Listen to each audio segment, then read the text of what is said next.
مصر میں بہت ہی خوبصورت اور گھنا جنگل تھا۔ گھنے جنگل کے درمیان سرسبز جگہ تھی۔ چند خیمے نصب کیے گئے تھے اور خیموں کے درمیان بھیڑیے کی کھال سے بنائی گئی ایک خوبصورت قالین بچھی ہوئی تھی۔ اس قالین پر دنیا کا عظیم سلطان اور بہادر جنگجو سلطان صلاح الدین ایوبی رحمۃ اللہ علیہ بھی بیٹھا تھا، اور جس میں آپ کے ساتھ آپ کے کماندار اور آپ کا قریبی ساتھی علی بن سفیان بھی موجود تھا۔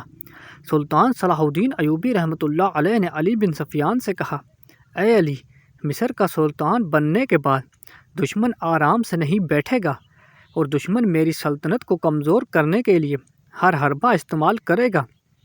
سلطان نے علی بن سفیان سے کہا، اے علی، تم آنے والے وقت میں مصر کی سلطنت کو لاحق ہونے والے خطرات کے بارے میں ایک فہرست تیار کرو اور وہ فہرست مجھے دے دو تاکہ ہم ان خطرات سے نمٹنے کے لیے اقدامات کر سکیں۔ علی بن سفیان جرگے سے چلا گیا اور چند لمحوں کے بعد واپس آیا اور سلطان کے سامنے ایک فہرست یعنی ایک ورق رکھ دیا۔ شاید وہ فہرست سلطان کے لیے بہت اہم تھی، اور مشہور کتاب سلطان کے عظیم کارنامے میں لکھا گیا ہے کہ وہ فہرست سلطان صلاح الدین ایوبی رحمۃ اللہ علیہ کی فتوحات کی بڑی بنیاد تھی۔ سلطان صلاح الدین ایوبی رحمۃ اللہ علیہ نے اپنے سامنے وہ ورق رکھا اور اس کو بڑے غور سے پڑھنے لگا۔ اس فہرست میں ان تمام قلعوں کے نام تھے جن میں سلطان کے خوف بغاوت شروع ہو سکتی تھی۔ اچانک سلطان پڑھتا پڑھتا بڑا پریشان ہو گیا۔ سلطان کے چہرے کے تاثرات دیکھ کر علی بن سفیان آپ کے قریب آیا اور پوچھا، حضور، آخر اس ورق میں آپ نے کیا دیکھ لیا جس کو دیکھ کر آپ کی پریشانی اتنی بڑھ گئی؟ تو سلطان صلاح الدین ایوبی رحمۃ اللہ علیہ نے ایک لفظ پر ہاتھ رکھا۔ علی بن سفیان نے وہ لفظ دیکھا تو وہاں ایک قلعے کا نام لکھا تھا، اور قلعہ ننگینا ماریوس کا قلعہ تھا۔ سلطان نے کہا کہ مصر کے ارد گرد پہاڑی سلسلوں میں جتنے بھی قلعے ہیں، ان تمام قلعوں میں یہ قلعہ خاص ہے۔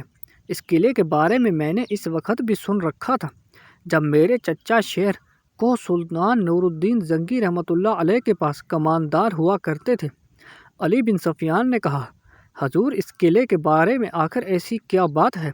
تو سلطان نے کہا، میں اس کے بارے میں زیادہ تو نہیں جانتا، لیکن یہ قلعہ جو بھی فتح کرتا ہے وہ اس قلعے کو اپنے پاس زیادہ دیر تک قبضے میں نہیں رکھ سکتا۔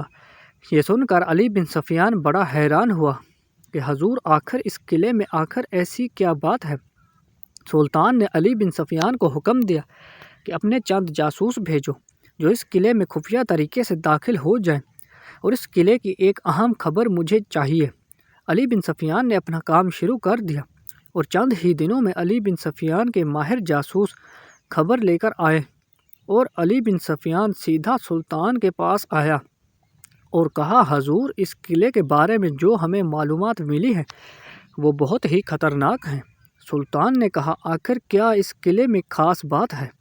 علی بن سفیان نے کہا، حضور، اس قلعے کے بارے میں خبر ملی ہے کہ اس قلعے کو آج تک جس نے بھی فتح کیا وہ زیادہ دن تک زندہ نہیں رہ سکا۔ جو بھی سلطان، جو بھی بادشاہ اس قلعے کو فتح کرتا ہے، چند ہی دنوں میں وہ بادشاہ اس قلعے میں مر جاتا ہے اور اس کی فوج قلعے کو چھوڑ کر بھاگ جاتی ہے۔ حتیٰ کہ اس قلعے کی کئی بار تلاشی لی گئی۔ تمام سپاہی، تمام محافظ اس بادشاہ کے اپنے ہوتے ہیں، لیکن ان تمام سپاہیوں اور بادشاہ کے ہوتے ہوئے اس قلعے میں کوئی ایسی چیز ہے جو بادشاہوں کے قتل کی وجہ بنتی ہے۔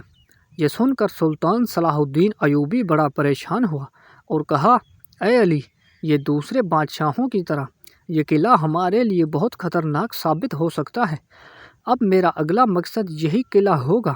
ہم اس قلعے کو سب سے پہلے فتح کریں اور اس کے پیچھے چھپے راز کو فاش کریں گے، کیونکہ مجھے شک نہیں بلکہ میں پورے وثوق سے کہہ سکتا ہوں کہ اس قلعے کے اندر کوئی ایسا راز چھپا ہوا ہے جو آج تک کوئی بھی بادشاہ اس راز سے پردہ اٹھا نہیں سکا۔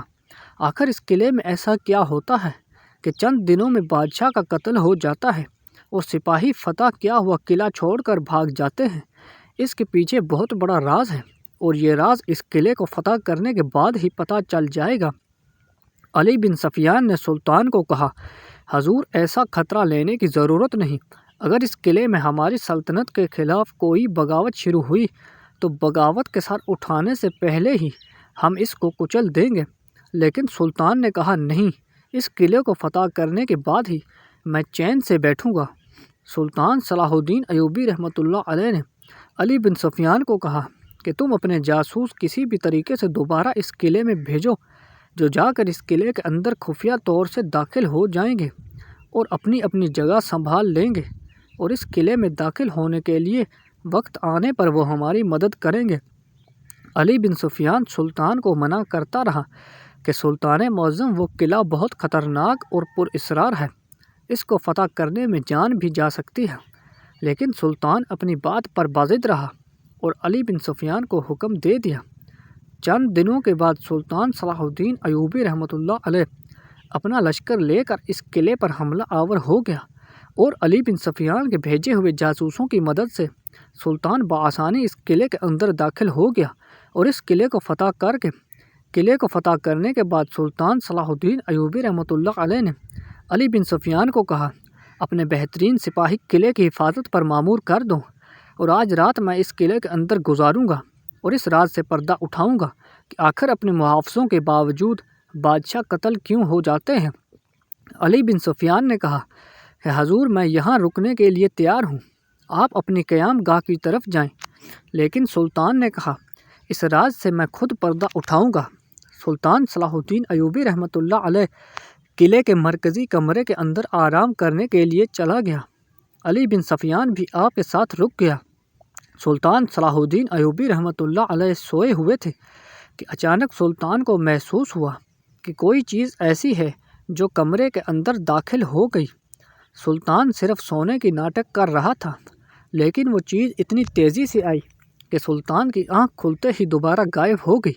اب سلطان نے دوبارہ سونے کا ناٹک کیا تو چند لمحوں کے بعد دوبارہ کوئی انسان یا کوئی ایسی چیز کمرے کے اندر داخل ہو گئی۔ سلطان سمجھ گیا کہ اس قلعے کے اندر کوئی ایسی خفیہ سرنگ موجود ہے جس کے اندر بہت بڑے جلاد چھپے ہوئے ہیں جو کتنے بادشاہوں کو قتل کر چکے ہیں۔ سلطان صلاح الدین ایوبی رحمۃ اللہ علیہ نے بستر کی شکل اس طرح بنا دی کہ جیسے اس میں کوئی سویا ہوا ہو، اور خود بستر کے نیچے چھپ گیا۔ چند ہی لمحوں کے بعد ایک آدمی ایک سرنگ سے نکلا جو اس قلعے کے کمرے کے اندر سے کھودی ہوئی تھی، اور آ کر سلطان کے بستر پر حملہ کر دیا۔ لیکن جیسے ہی اس نے حملہ کیا تو اس سے معلوم ہوا کہ اس بستر میں سلطان نہیں تھا، تو اس نے اپنے سپاہیوں کو آواز دی۔ اتنے میں بہت سارے سپاہی آ گئے۔ سلطان بھی بستر کے نیچے سے نکل آیا اور وہاں لڑائی شروع ہو گئی، اور یہ لڑائی کافی دیر تک جاری رہی۔ ترکی کی کتاب میں لکھا گیا ہے کہ کبھی کسی دشمن نے سلطان کو اتنا نہیں تھکایا جتنا ان جلادوں نے۔ یہ خاص قسم کے انسان تھے جو عام سپاہیوں کے زیادہ طاقتور تھے۔ سلطان نے تمام جلادوں کو موت کے گھاٹ اتار دیا، اور پھر سلطان صلاح الدین ایوبی رحمۃ اللہ علیہ اسی سرنگ کے اندر سپاہیوں کے ساتھ چلا گیا۔